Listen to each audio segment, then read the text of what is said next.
We remain steadfast in our commitment in delivering local news that matters. Stories that inspire.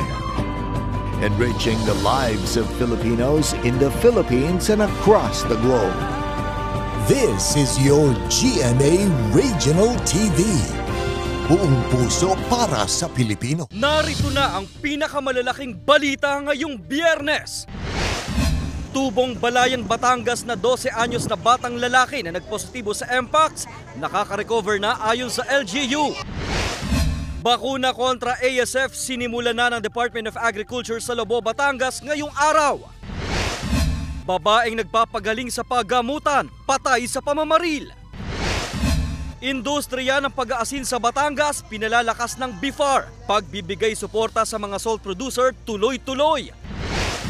Pagdiriwang ng National Lung Month, idinaan sa isang fun run sa San Jose, Batangas.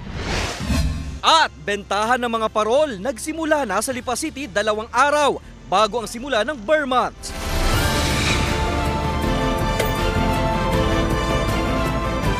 Ito ang GMA Regional TV, Balitang Southern Tagalog.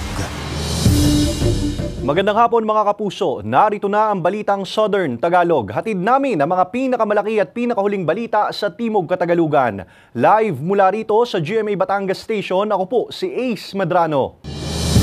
Mga kapuso, it's gonna be one big Kapuso Fiesta sa Calacaas City. Kaya tara na at makiparty sa Calacaas Cityhood Anniversary with TikTok Clock host Herlin Budol at Jason Gainza. Shining Inheritance stars Paul Salas, Michael Sager at Roxy Smith. Prinsesa ng City Jail cast Will Ashley at Radson Flores. Sparkle stars Ara San Agustin at Marian Osabel. Hosted by May Bautista.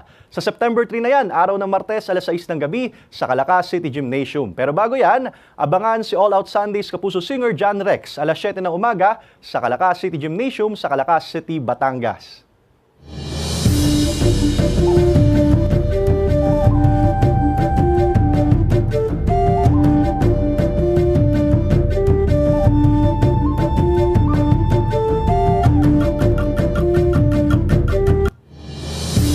Samantala, mapapanood niyo po ang episode na ito at iba pang pinakahuling lokal na balita sa official website ng GMA Regional TV, www.gmaregionaltv.com.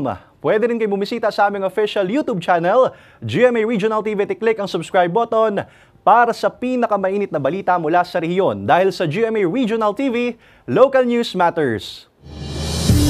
At yan ang mga pinakamalaki at pinakahuling balita sa Timog Katagalugan.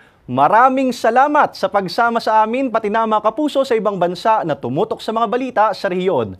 Ako po si Ace Medrano. Kami, ang GMA Regional TV Balitang Southern Tagalog, buong puwersa para sa mas malaking misyon at mas malawak na paglilingkod sa bayan.